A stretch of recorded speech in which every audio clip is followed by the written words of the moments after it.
Hello dear students, today we are going to start the word problems based on subtraction, that is exercise 3.5 of your mathematics book, that is New Perfect Composite Mathematics for class 3. And let me just tell you that like addition, the concept of subtraction is also used in many day to day problems. So ऐसा नहीं है कि हम पढ़ते रहते हैं, इनकी कोई रियल लाइफ एप्लीकेशन नहीं है, ठीक है ना। तो जो आपने सब्ट्रैक्शन स्किल अब सीखी है उसी को हम डे टू डे लाइफ की प्रॉब्लम्स को सॉल्व करने में कैसे यूज़ करते हैं, यही हम इन वर्ड प्रॉब्लम्स के थ्रू देखेंगे। तो क्वेश्चन नंबर 1 है, Shekhar bought 289 bottles of soft drinks on his birthday, 173 bottles were used and remaining bottles were used next day on his sister's birthday.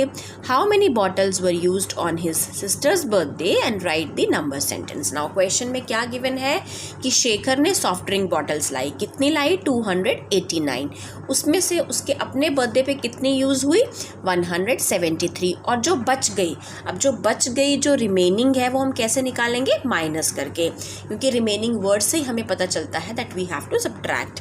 तो माइनस करने से जो हमारे पास नंबर आएगा वो बॉटल्स उसकी बच गई, और जो बची हुई बॉटल्स हैं वही उसके सिस्टर के बर्थडे पे यूज़ हुई। तो जो बची हुई बॉटल हम रिमेनिंग बॉटल्स निकालेंगे वही उसके बर्थडे पे यूज़ होंगी, और उसके बाद एंड में हमें लिखना है नंबर सेंटेंस, जो कि मैं आपको पहले ही बता चुकी हूँ। तो चलिए स्टेटमेंट स्टार्ट करते हैं। सबसे पहले total number of bottles of soft drinks bought, कितनी बॉटल्स उसने लाई 289।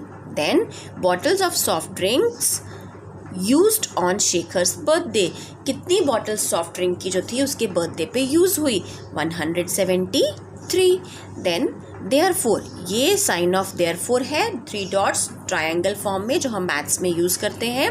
देयरफॉर बॉटल्स रिमेन्स अनयूज्ड, कितनी बॉटल्स जो हैं वो यूज़ नहीं हुई उसके बर्थडे पे, उसके लिए हमने माइनस किया है 289 minus 173, 9 minus 3 it is 6, 8 minus 7 the answer is 1 and 2 minus 1 is also 1।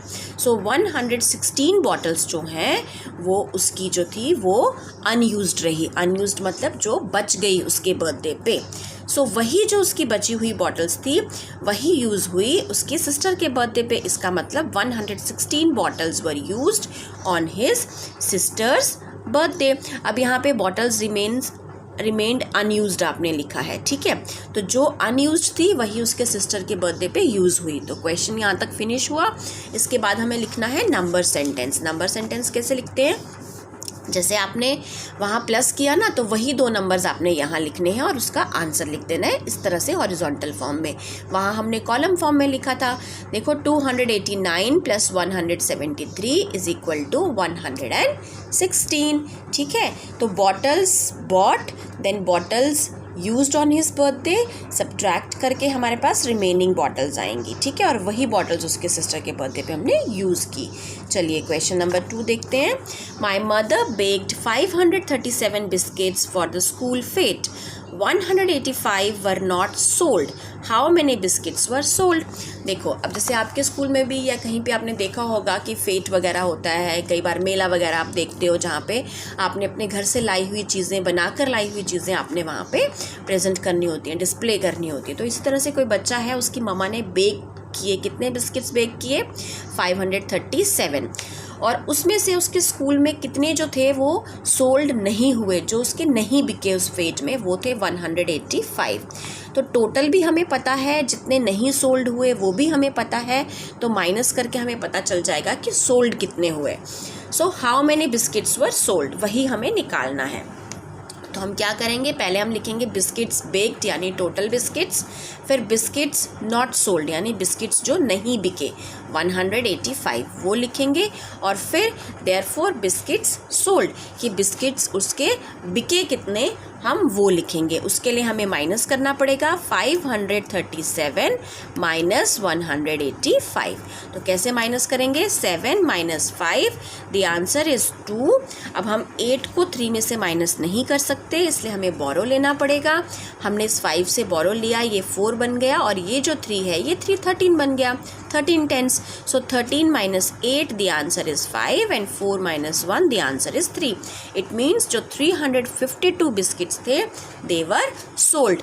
और हमें टोटल बिस्किट्स हमने लिखे, बिस्किट्स नॉट सोल्ड लिखे और माइनस करके हमें पता चल गया कि बिस्किट्स सोल्ड कितने हैं। क्योंकि जब हमें टोटल पता है और उसमें से एक चीज़ सोल्ड या अनसोल्ड की एक चीज़ पता है तो दूसरी हम माइनस करके ईजिली निकाल सकते हैं। फॉर एग्ज़ाम्पल आपके पास 5 टॉफ़ीज़ हैं, आपने जो हैं वो 2 टॉफ़ीज़ किसी को नहीं दी, तो आपने किसी को कितनी टॉफ़ीज़ दी? जब आप 5 - 2 करोगे आपको पता चल जाएगा आपने 3 टॉफ़ीज़ जो थी वो दी। Next question number 3। Jatin has 3596 stamps. He collected 1243 stamps this year. How many stamps did he have till last year? देखो जतिन के पास टोटल स्टैम्प्स कितनी है वो हमें बताया है 3596। अब इसमें से दिस ईयर इस साल उसने कितनी स्टैम्प्स कलेक्ट की हैं? 1243। इसका मतलब कुछ स्टैम्प्स उसके पास लास्ट ईयर भी थी। How many stamps did he have till last year? अब अगर इस साल उसने इतनी स्टैम्प्स कलेक्ट की हैं तो पिछले साल तक, लास्ट ईयर तक उसके पास कितनी स्टैम्प्स थी? अब टोटल हमें पता है, इस साल की हमें पता है, तो पिछले साल तक कितनी थी हमें पीछे जाना पड़ेगा। जिस चीज़ के लिए हमें बैक जाना पड़े हम माइनस करते हैं, क्योंकि बच्चों आपको वर्ड से ही पता चलेगा कि आपने प्लस करना है या माइनस। यहाँ तो हम सब्ट्रैक्शन का चैप्टर कर रहे हैं तो हमें पता है कि सारे सम्स हम सब्ट्रैक्शन के करने वाले हैं, लेकिन वर्ड प्रॉब्लम को पढ़ के हमें पता चलता है कि ये एडिशन का है या सब्ट्रैक्शन का। जब आपको एक साथ ज़्यादा वर्ड प्रॉब्लम्स आएंगे वहाँ आपको आइडेंटिफाई करना है कि ये एडिशन का है, सब्ट्रैक्शन का है या किसका है। ठीक है, तो अगर हमें पिछले साल तक की स्टैम्प्स पता करनी है, इसका मतलब हमें टोटल पता है, हमें इस साल का पता, ये देखो ये हमारा टोटल है, ये हमारा इस साल का है। अगर हमें पीछे जाना है तो उसके लिए हमें माइनस करना पड़ेगा। ठीक है, तो टोटल स्टैम्प्स हमारे पास हैं। Stamps he collected this year वो भी हमारे पास हैं। तो stamps he had, therefore stamps he had till last year, उसके लिए हमें पीछे जाना पड़ेगा, यानी हमें माइनस करना पड़ेगा। तो 3596 - 1243, let us subtract it. 6 - 3 the answer is 3, 9 - 4 the answer is 5, 5 - 2 the answer is 3 and 3 - 1 the answer is 2. It means 2353 stamps जो थी वो उसके पास लास्ट ईयर तक थी। ठीक है, इस तरीके से आप माइनस करेंगे। पहले आप स्टेटमेंट को पढ़ेंगे, उसको अंडरस्टैंड करेंगे, तभी आप सॉल्व करेंगे। चलिए let us move on to the next question and it is Ayush bought 5788 pairs of shoes in January. उसने जनवरी में कितने पेयर्स ऑफ शूज़ लाए? 5788। अब इतने सारे क्यों लाए? फॉर हिज शॉप, अपनी शॉप के लिए। नाउ ऑन 1 फरवरी, अब जनवरी में उसने लाए, लेकिन जब उसने 1 फरवरी को देखा, जब जनवरी फिनिश हो गया, उसने देखा ही हैड 1475 पेयर्स लेफ्ट, कि अब भी उसके पास जितने उसने टोटल पेयर्स ऑफ शूज़ लाए थे उसमें से 1475 पेयर्स अब भी उसके पास हैं। तो इसका मतलब उसने कुछ पेयर्स उसमें से सोल्ड कर दिए। So how many pairs did he sell in January? It means उसने जनवरी में उसमें से कितने पेयर्स ऑफ शूज़ जो थे वो सेल किए, वो बेचे। तो टोटल पेयर्स ऑफ शूज़ हमें पता है, आप स्टेटमेंट किसी भी तरह से लिख सकते हैं। Total pairs of shoes bought in January 5788।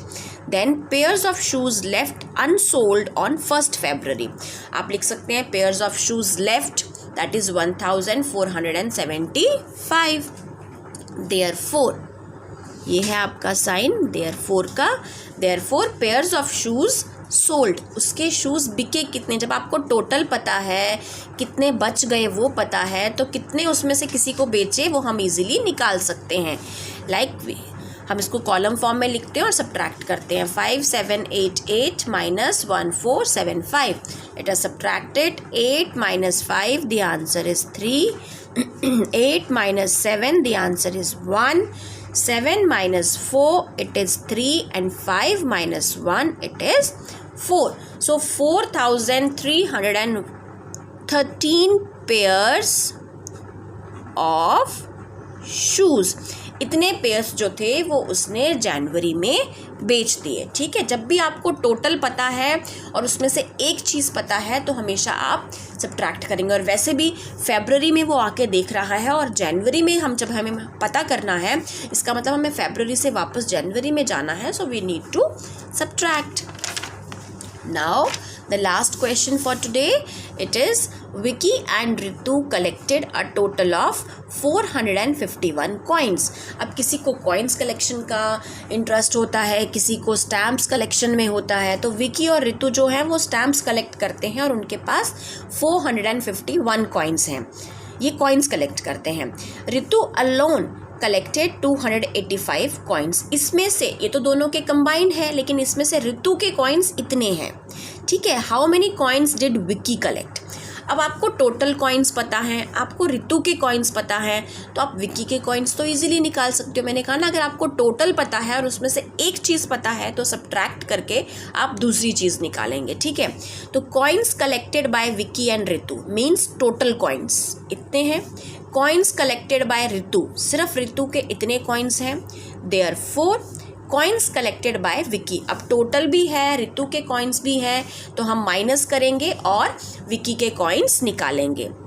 Now अब जब हम माइनस करते हैं, हमें ये नहीं कहना है 1 - 5, हमें देखना है क्या हम 5 को 1 से माइनस कर सकते हैं। नहीं, क्योंकि हमारा मिन्यूएंड का डिजिट हमेशा ग्रेटर होना चाहिए सब्ट्राहेंड से, मीन्स टॉप पे जो डिजिट है वो बॉटम के डिजिट से ग्रेटर होना चाहिए। सो लेट अस बोरो, इसको डिकम्पोज करते हैं, ये 4 10s बन जाएंगे और ये हमारा बन जाएगा 11 1s। So 11 - 5 it is 6। अब हम 8 को 4 से सब्ट्रैक्ट कर सकते हैं? नो। सो लेट अस बोरो, इसके पास 400s है, इसको डिकम्पोज करते हैं, इसके पास 300s बचेंगे और ये हमारा 4 10s जो है 14 10s बन जाएगा। सो 14 - 8 is 6। Now 3 - 2 is 1। It means Vicky ने कितने कॉइन्स कलेक्ट किए? 166 कॉइन्स। सो डियर स्टूडेंट्स, आपने इसी तरीके से इन वर्ड प्रॉब्लम्स को अच्छे से रीड करना है और फिर अपनी नोटबुक पे सॉल्व करना है। क्वेश्चन को रीड करिए, देखिए, ठीक है। और सब्ट्रैक्शन के सम में क्या होता है, हमें अगर टोटल गिवन है, एक चीज़ गिवन है, तो आपसे दूसरी पूछी जाएगी। जैसे इसमें कहीं में सोल्ड है, अनसोल्ड है, कहीं टोटल है, एक का दिया है, दूसरे का पूछा है, इस तरीके से। ठीक है, so subtraction is taking away something, किसी चीज़, टोटल चीज़ में से कुछ हिस्सा निकालना, that is subtraction. So I hope ये क्वेश्चंस आपको अंडरस्टैंड किए होंगे आपने, और आप इनको अच्छे से अपनी नोटबुक पे करेंगे after just going through them. Thank you.